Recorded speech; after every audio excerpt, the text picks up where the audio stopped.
Hey guys, so for this video I'll be unboxing Mamamoo's newest release so far, depending on when you're watching this video, Blues or Blue S.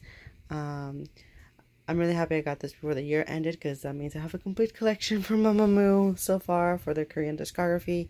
I'm very happy. So I'll do an updated collection video soon. I did upload one in the beginning of this year, but since they had 3 comebacks, that's 3 more albums. So yeah, if you do have their first full-length album, and from then on it's the same packaging, so it's basically the same thing, it's just different colors, so you can tell them apart. So I really like that. So here's the front. The back, you get a total of 6 songs, but in reality it's 5 songs because the first song is just an intro. And I really like this blue color. Here's the spine with the name of, well, Mamamoo with a logo. Now here's the disc. Very pretty. Now let's get to the photo book. As for this concept, my way of kind of defining what it is just street, city fashion, I guess. It's very toned down compared to, like, I would, because the majority of K-pop photo books are pretty dramatic, for the most part. So it's not like stuff they would necessarily wear on stage, like stage outfits, but I really like how they're dressed in this photo book, and the setting for it. I think it's in Hong Kong, but I'm not 100% sure, so correct me in the comments if I'm wrong. And I actually really like when groups just go out to a different city or somewhere, go outside and take off pictures, because it makes the photos a lot more interesting to look at instead of just like them in a studio with like white backgrounds or different color backgrounds, because you get to see like the details, and yeah, I don't know, it's just I prefer it that way. Because, like, this is a beautiful shot. Like, I don't know, it's just more interesting to look at least for me. And the clothes that they're wearing are really cute. So, yeah, very toned down, calm, concept type of thing. Yeah.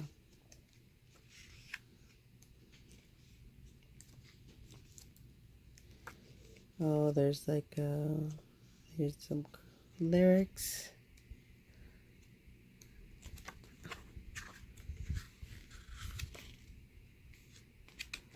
And the credits.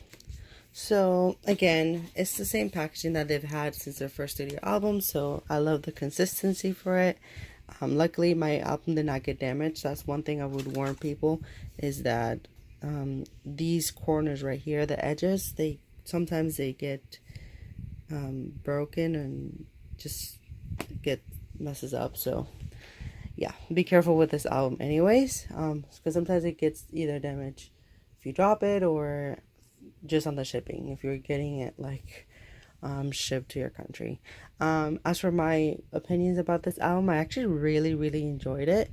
It's very like I said, it fits with the photo book theme. It's very calm. It's like an album that you can listen to anytime throughout the year. It's not necessarily summery or any kind of season, because it's just more an album that you can listen to anytime during the day or anytime during the year.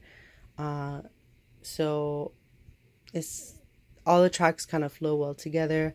It's probably my favorite album they had this year, actually. So, and in terms of just like overall cohesiveness, not necessarily the title tracks, that's compared with the other title tracks, because the other title tracks are better than this one. But kind of like going a little bit off track, but it's kind of weird because this year, 2018, a lot of the top girl groups had more than one comeback, and each of them kind of had like a flop song. And Mamamoo did not do that well with the title track for this album, and I don't know if it's because they're either coming back too much, because same thing happened with like Red Velvet's newest release with Really Bad Boy, Same thing happened with Twice's repackaged song.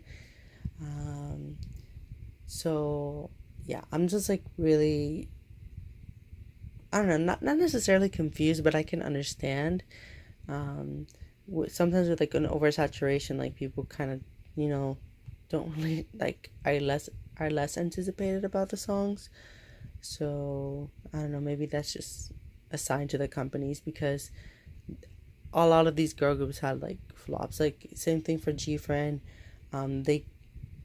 They promoted Time from the Moon Night, and then like a couple weeks later, they had like a summer mini album. Um, it was good, but it flopped. The title track flopped compared to like the other songs that they released previously. So like the top girl groups were had like a flop song this year, each of them. So it just goes to show that not just because they're popular, the song's gonna do well. And I don't know, like I'm hoping that obviously the music quality and kind of like the timing as well, um, with depending on the comebacks is more thoroughly thought out. Not just like okay, just put as many songs as you can throughout the year. Like put out some like cohesive albums. Like not to say that this album was bad because I think it is my favorite out of all the three albums that they released this year. But maybe it's just like people get less excited. So maybe not having to do so many comebacks per year is a good thing. Um, but yeah, that's just something that I realized when I was kind of researching more of how well this album did, and the title track did not chart that much. Like the I think I don't know if it fell out completely off Melon, so that definitely says something, and so that's not how they usually chart. Whenever they come back, like they stay within the top 10 for a month or two, so even longer. Like they did really well with Starry Night this year. I think it's one of the best selling songs in 2018. So it's not like they did bad this year. It's just like maybe the oversaturation of comebacks really put off people from like listening to this song. And the song is really calm as well, but usually even their ballads do well. So I'm just kind of curious to see what happened there. Or maybe people were not aware that they were coming back. But that's kind of my little rant chat type of thing. And as for what I want from them next year, since they did have three comebacks this year, I hope that they have a little bit of a break and maybe they can come back around August, September with a full length album, and just have like that comeback. So they don't have to do like three title tracks, three albums. So yeah, and maybe have like a solo album. Maybe that could be something interesting to have put out. Like maybe have like a Solar or the Huasa is definitely getting a lot of buzz, even if it's like for dumb reasons. Like she's still getting like a lot of public attention, so maybe she could put out like a maybe a single. I don't know. I think that's something that they can do. But yeah, so far I'm really satisfied with what they did this year. But I do want them to tone it down a bit, release a full length album, and maybe promote a song or two with that album release, because like they did that with their first studio album, so maybe they can do that for their second studio album, and they don't have to promote so much to like to keep people talking about them, because like sometimes when they take really long breaks, their popularity decreases. Like this has occurred many times with even legendary girl groups like Girls' Generation. When they took a long gap, their song did not do as well. But yeah, that's like just natural, I guess. All right, guys. Bye.